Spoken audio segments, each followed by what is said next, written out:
Continuamos entonces con el enfoque de la metodología de las ciencias sociales.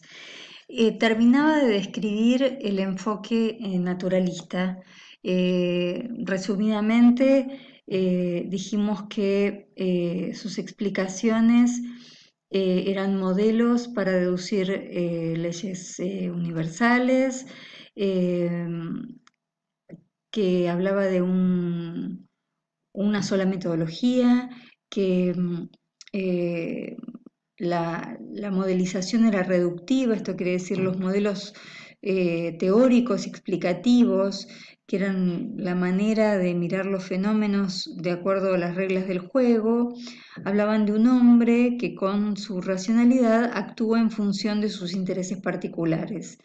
También selecciona variables por la teoría, se enfrenta a datos iniciales insuficientes, tiene una pretensión de objetividad, de observador neutral, eh,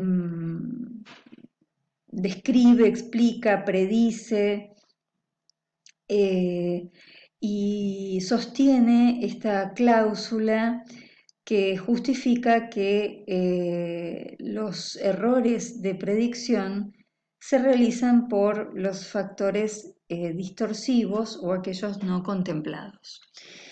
Si tenemos que hablar específicamente del enfoque comprensivista en ciencias sociales,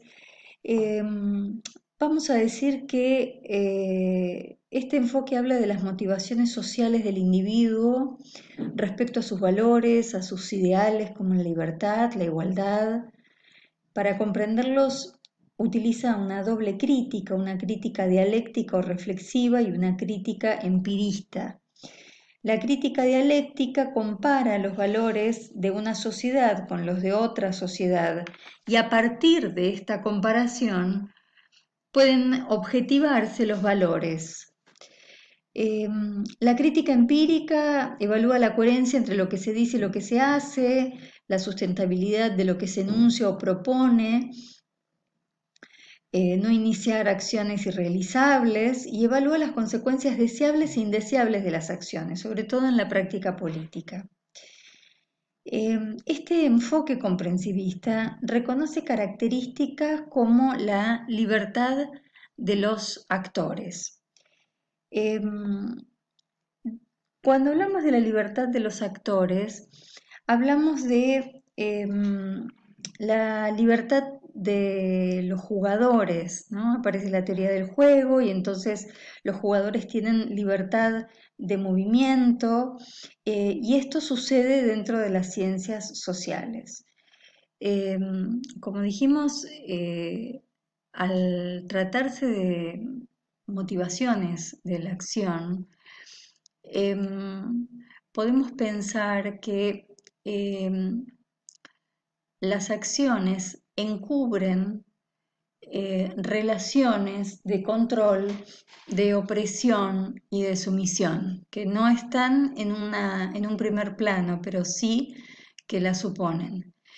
El enfoque crítico justamente tiende a un interés de emancipación de esas relaciones de dominación, aun cuando estén latentes, y establece criterios que orienten a la acción social hacia esa emancipación. En relación a la teoría,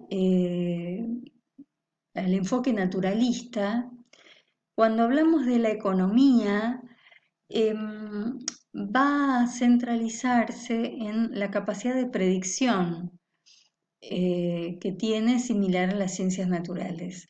Y va a hablar del Homo economicus. El Homo economicus juega un papel determinado en un sistema y solo se entiende dentro de ese sistema, o sea, no se puede despegar la interpretación del Homo economicus del contexto en el cual está planteado. Hay un principio de economía de mercado y de allí surge la conceptualización de este Homo economicus. Este principio de mercado se va a mantener por la competitividad y la generación de monopolios.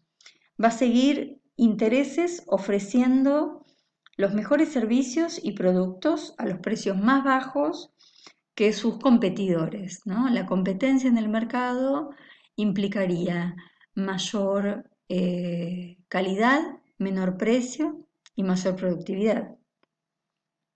Entonces, quien obtenga mejores servicios y productos a precios más bajos va a ser más competitivo. Y va a estar regido esta economía de mercado bajo la ley de la oferta y la demanda.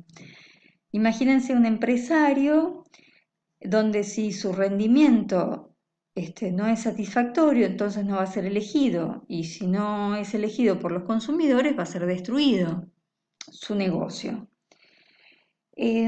En el otro extremo, este empresario, estaría la burocracia, o sea, el funcionario público, esa burocracia estatal que es perturbadora porque al no ser un cliente, entonces lo desprecia como tal. Este Homo economicus, lo que les puedo decir es que apuntaría a la iniciativa individual, a la competencia, al rendimiento y cuestionaría los procesos económicos y técnicos. Lo importante es entender que este concepto surge de esta economía de mercado, no puede ser extractada de ella.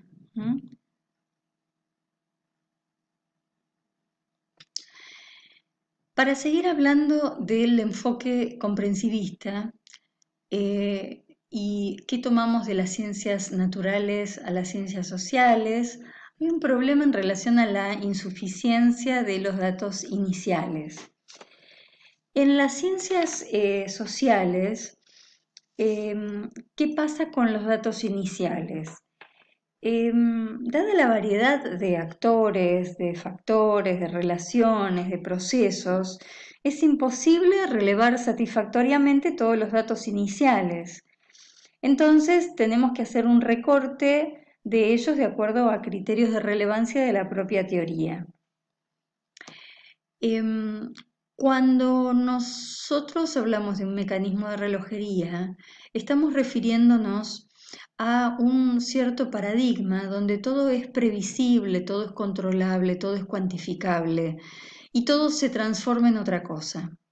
Cuando hablamos de la indeterminación o del principio de incertidumbre, estamos dentro de otro paradigma, que es más el de Prigogine, el de la segunda teoría de la termodinámica, donde hay energía que se disipa y simplemente no se transforma en nada.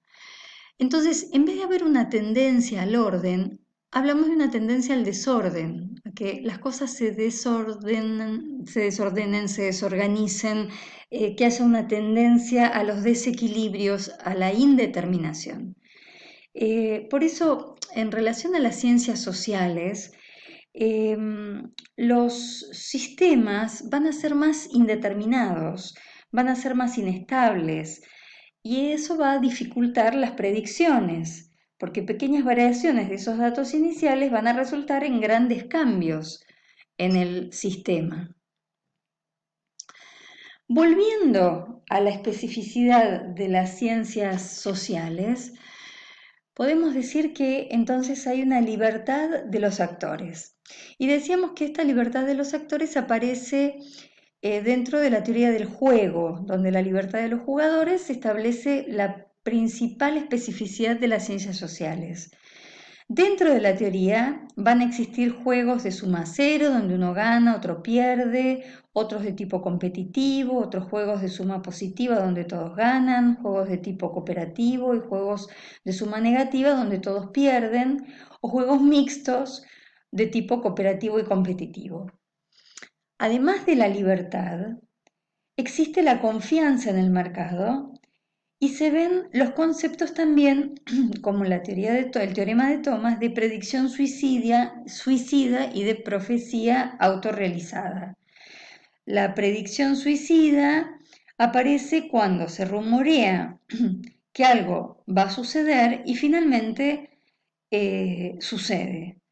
El ejemplo que tomamos es cuando se rumorea, por ejemplo, que el dólar va a subir, o que el euro va a subir, o que un banco va a quebrar. Entonces los ahorristas retiran todos los depósitos que tienen, o van a comprar todos dólares o euros. Entonces el banco termina declarándose insolvente. Pero eso funciona o el dólar termina aumentando, pero eso funciona por falta de confianza en el mercado.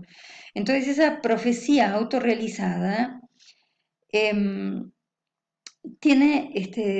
termina cumpliéndose justamente por el devenir del mismo mercado. Em, si hablamos en términos de economía, el enfoque naturalista va a considerar a la economía como una ciencia cuasi natural, que va a establecer leyes de las que se pueden deducir enunciados observacionales que se pueden contrastar. Esto ya lo vimos en el capítulo sobre metodología de las ciencias naturales. El enfoque comprensivista va a tomar a la economía como una ciencia social, o sea, que va a requerir apoyarse en otras ciencias sociales para evitar errores, para subsanar consecuencias indeseables de las acciones, ¿no? Sobre todo en la práctica política. Em, Hablando en términos de la economía, entonces, la teoría comprensivista va a plantear un Estado intervencionista, que intervenga en la economía. Un Estado que aumente el gasto público y así que se generen subsidios para diversos bienes, que se genere más empleo, más productividad, con una democracia real donde la sociedad pueda participar de las decisiones. La propuesta superadora será complementar los métodos naturalistas que tienen regularidades de alcance limitado con las regularidades específicas de cada cultura, su configuración simbólica, cultural, las formas de poder, los procesos históricos, em, teniendo en cuenta, ¿no?, el orden político, social, étnico, religioso.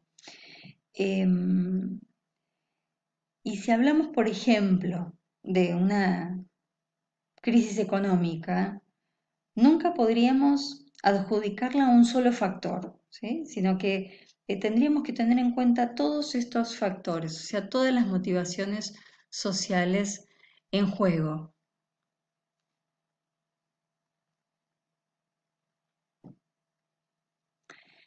Em, Si tengo que hablarles de una línea, entonces en el capítulo, yo seguiría esta línea teórica. Em, y a partir de aquí tomaría las cuestiones más específicas, ¿sí? Que se van planteando en el capítulo, pero no dejaría de tomar esto en consideración, porque si no se van a ir por los detalles y no van a tener en cuenta las características más generales, ¿sí? También están los diferentes tipos de motivación de la acción social que plantea Weber. Este, bueno, del teorema de Thomas ya hablé en esta guía, pero hay particularidades en las preguntas. Lo que yo quiero es que ustedes sigan la línea del capítulo para poder entender de qué se trata. Bueno, chicos, seguimos conversando en el foro.